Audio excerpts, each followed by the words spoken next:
Hey, what's up guys? Cringe Movie Reviews here, back with another video. And today I'm going to be talking about Love Actually, the movie that claims to be the ultimate romantic comedy. I just finished watching this right now, and guess I'll do an unboxing while I talk about the movie. So the movie follows Hugh Grant, Liam Neeson, Colin Firth, Laura Linney, Emma Thompson, Alan Rickman, Keira Knightley. Rowan Atkinson's in it, but he plays like a very minor role. And essentially what this movie is about is it's about a whole, not just four. See, that would be amazing. It looks like it's four different romantic comedies combined together. I think it's like 6 or 7 technically. It's like a big mess of like a whole bunch of different like people getting together, and like it has to be a romantic comedy, and it in some elements of it kind of makes sense, but in some parts it's all over the place. Like it's like, what's a good example of what it's comparable to? It's comparable to Spider-Man 3 in that it has way too many different stories. This movie is 2 hours and 14 minutes long. And you have like 6, I believe, I want to say 6 or so different storylines that all kind of come together at the last minute. But it's just, in some places it's incoherent and doesn't add up, or when you're just getting used to like one of the 6 relationships, they go and flip it to another thing like that. And I don't know many romantic comedies that do that, but I would agree that it is the ultimate romantic comedy. For when it gets it right, it does it amazingly well. Like, some of the chemistry doesn't seem right at all, doesn't add up. But when it does, when it gets it right, like with these two, it just clicks. It makes sense. It just flows perfectly. But when you throw in even these two, they make sense. That one's complicated. Where's a good example? You can kind of see a picture of it. I don't know if I can get in there close enough. Her character has chemistry with another person that I don't even remember his name.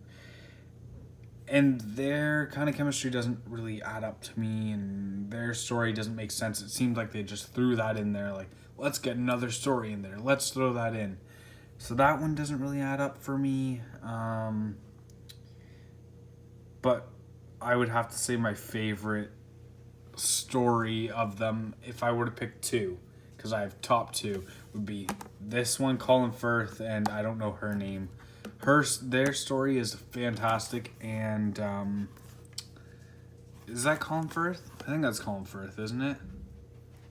Or is that Hugh Grant? I think this is Hugh Grant, I'm pretty sure. Sorry. Hugh Grant and Colin Firth, or the other way around. I'm not good with British actors' names, but their relationship is great. Their story's great. And their story's great. The kid's story kind of works. It's like trying to appeal to a younger audience. I get that. I felt for the kid. I really did. So that story makes sense.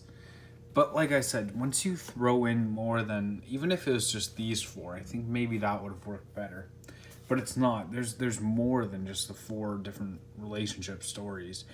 And it kind of like, it's hard to catch on sometimes, and then just when you're getting into it, they flip it, like I said. But it's a good movie. Like, if you haven't seen it, I would definitely recommend watching it. Like, I don't know what else there is to say about it, because it just works. Everything about it just works. Other than those minor problems that it has. Other than those, it works. It checks all the boxes for like a romantic comedy. Less on the comedy aspect, because it's more British humor, which is, I'm not saying it's bad, but I'm kind of lost on some of the British humor. But there were a few scenes where I laughed. So this movie came out in 2003. It has an all-star cast, like even just based on the front cover. I bet most of you guys could name, except maybe these two. Everyone, you've seen them somewhere. This is the kid from Maze Runner. Do they have a better picture of him? No, they don't.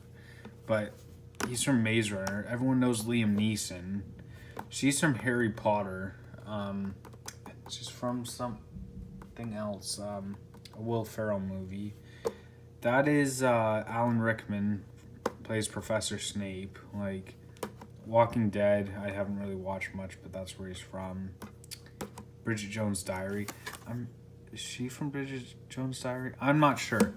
But like, it's just a fantastic movie. If you're looking for like a Christmas movie or like just a romantic comedy movie to watch, this might be the one for you.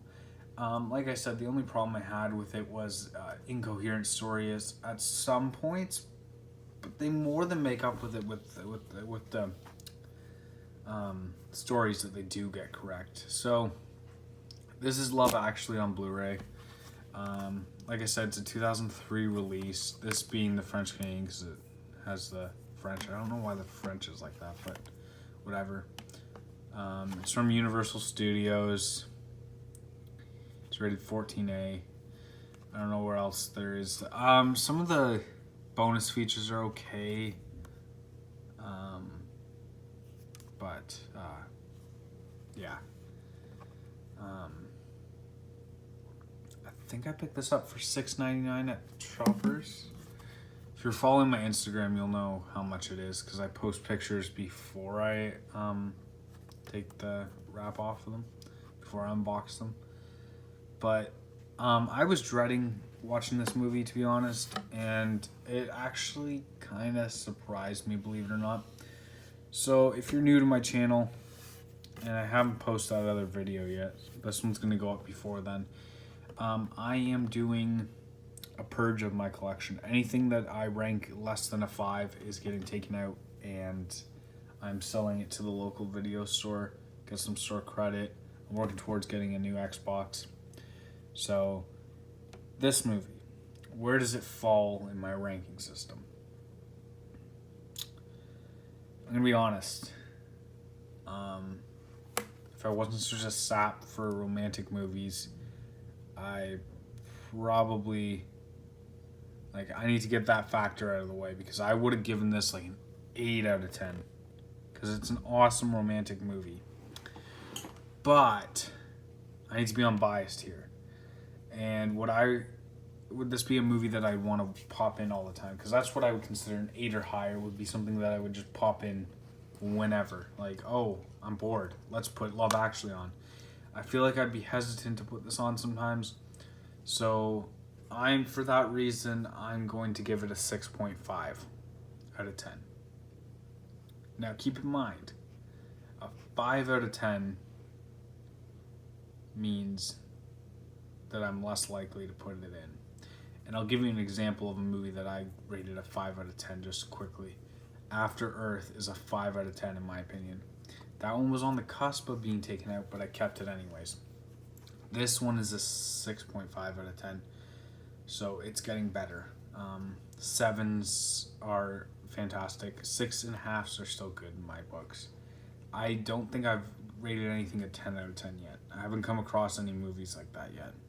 And I even think my favorite movie of all time as of yet is only like an 8 out of 10, maybe an 8.5 out of 10. And then my second favorite is also probably an 8.5 as well.